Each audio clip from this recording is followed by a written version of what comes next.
Good morning. I'm currently making a video on creating a change machine with an Arduino and a coin hopper on the other side of there.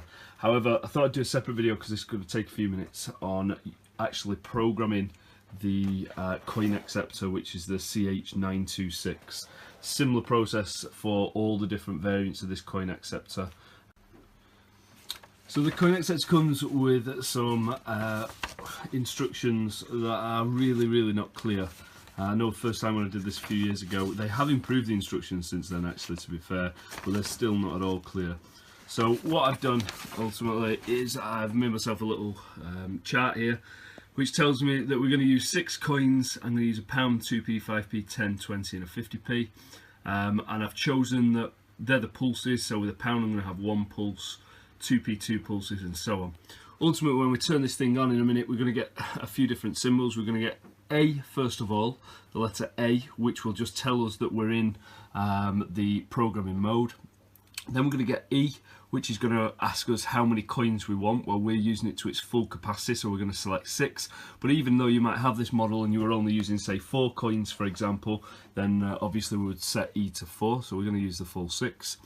H is the sample amount, so how many coins you're actually going to put into the slot to sample that so that it can understand and learn what that coin looks like. The more that you have, the better. P1 is going to be the number of pulses, or P is going to be the pulses, so how many pulse you are going to get from the white pulse line. So basically this white pulse line, you will get a number of pulses which will let your microcontroller or whatever you're using, your controller, know what coin's been inserted. And then finally F is the accuracy, and the default for this is 7. So basically how accurate you're going to be. So let's turn this on and see what happens. So okay, we're going to turn this on now, and we're connecting this to the 12-volt power supply, and you can see that you got a beep and you got a red LED coming on to tell me that there's power. What we're then going to do is we're going to put it in programming mode. So we're going to hold our we're going to hold our add and minus buttons together at the same time, which is difficult with one hand. And then let go, and you get the letter A. So that letter A there, that letter A there just tells us that we are in programming mode. So the next thing we need to do, and I'm just going to turn this light down so we can hopefully see the LED better. Yep, there we go, that's better. We're now going to click and select set and hold set down, and that will now change to the letter E. Okay, so what we're going to do now is from E we're going to click the add. It doesn't matter which one you click, add or minus, and we're going to choose how many coins we want to select. So I want to select 6 there because I want to use it to its full capacity and identify 6 coins. Once we've got that, then we're going to hold down the set button again, and we're going to be given our first option, which is H.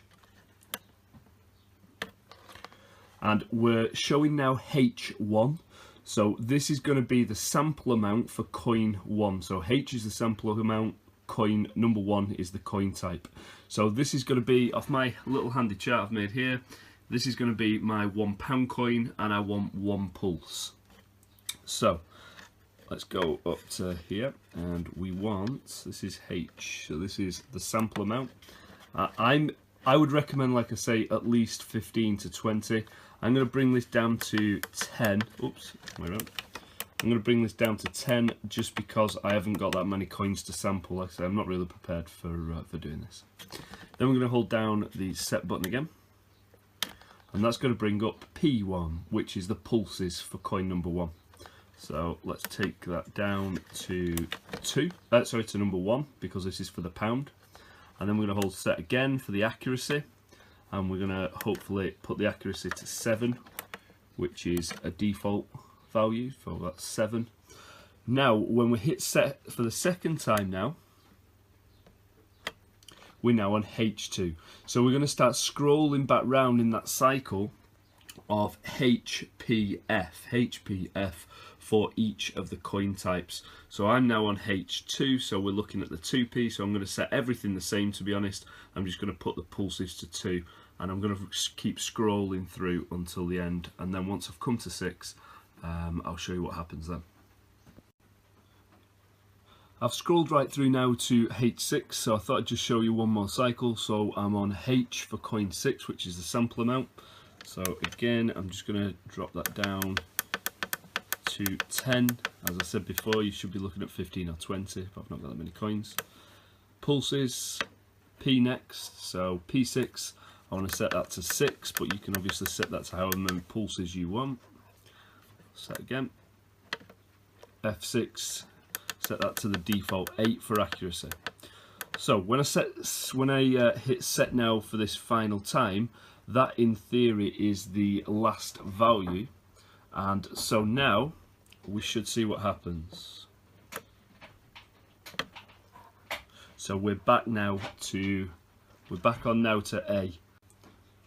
Finally, once you've gone through to A and you've gone back all the way around the circle, hold set again until you get E, and that means that you have now saved and you power off. So obviously in my last clip I cut out after I'd gone to A and I nearly powered off, and I forgot to hit set again to get back to this E, and then once we've done that we can, like I say, power off. Okay, so we've powered off and all that information should be saved and in there. So next thing now, we need to start sampling the coins. Okay, it's the next day now and we've come to sample the coins. So we've programmed it, we unplugged it, and now we've just turned it back on literally now, and we're going to hold down the set button and A1 should appear on the display. So now what we're going to do is we're going to sample our first coin, and coin number 1, if you remember, was the pound coin. So quite simply what we're going to do here is we are literally going to put as many pound coins as we can find through the machine to sample them. So here we go, coin number 1, and you can see there that it's counted up, and if you remember we changed this parameter in the settings tab when we set up each coin. Now I also said that I'm doing a really poor job at this. I've only got £3 coins at the moment, that's all I could find in my house. So this is not the correct way you should be doing it. You should be sampling it with different coins so that it gets a sense, a true reflection of what this coin looks like overall, rather than just the same 3 that I'm putting through. Needless to say, however, I'm going to continue with this. I will just continue for a second until so you can see what happens when we've sampled. Now I can't remember whether we said 10 or 15. I've got a feeling we put 15 through it, so keep going. And there you go, yeah, so we must have done 10, and A1 is now flashing. And that means that that is done. So now we hold down set again, and A2 appears, and A2 was our 2p coins. So I'm going to repeat this process now until it starts flashing and sample each coin type. Okay, so we are back now and we've programmed the coin acceptor. Please check out my other video for that. We've attached it to this cheap logic probe, and the logic probe basically can't count, but we can at least visualize how many pulses there are if they're slow enough. So I'm going to insert a pound now, and we're going to look at the logic probe, and we can clearly see then there was 1 quick pulse. I'm going to stick in now a 50p, which we've programmed for 6 pulses, although we might not be able to count the 6 pulses because they're quick. There's certainly more pulses present. Definitely more pulses present. So, definitely it's differentiating between the coins. Let's see now if the Arduino can pick this up.